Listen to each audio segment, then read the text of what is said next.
Today, I want to share some personal reflections I've had on the Passover Seder. I was not raised in Judaism.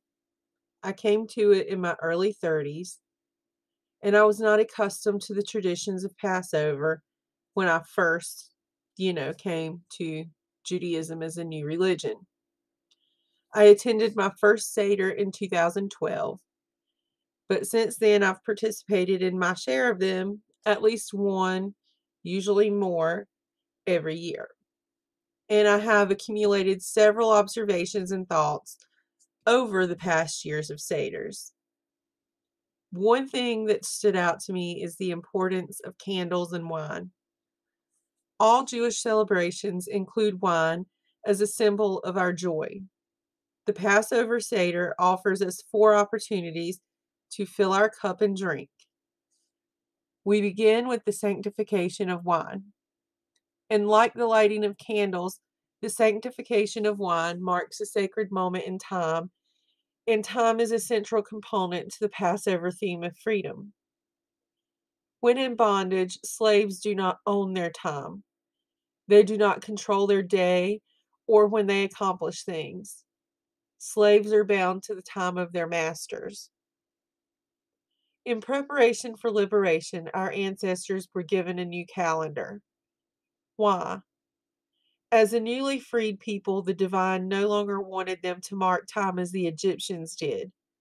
So we were given a new calendar with this month of Nisan marking the beginning of the year.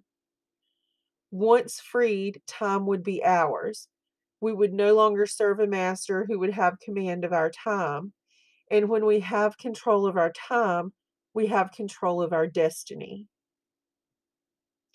Now, something else that stood out to me is that there's no Moses in the Passover story.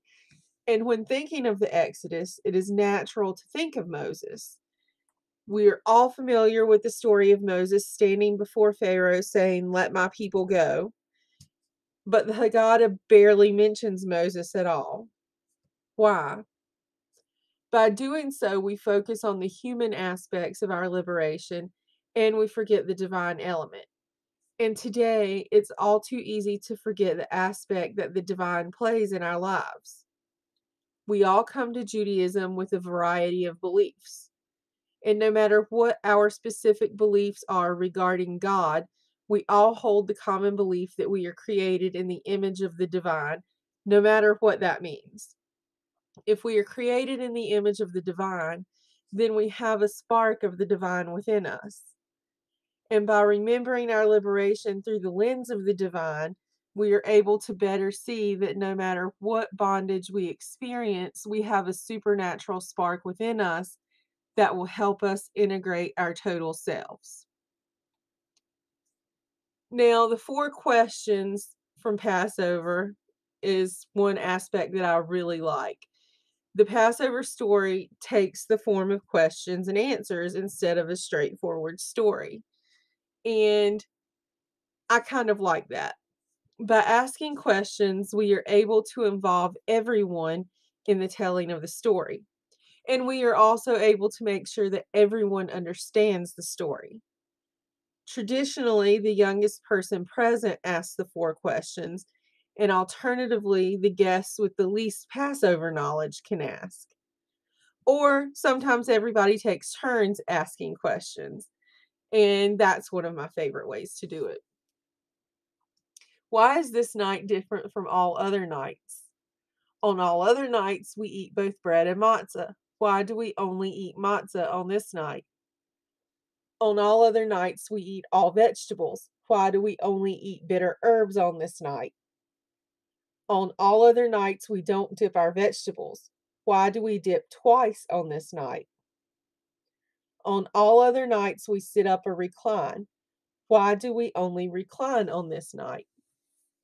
So we have these four questions, we ask them, and then as we answer them, we're retelling the story of our liberation.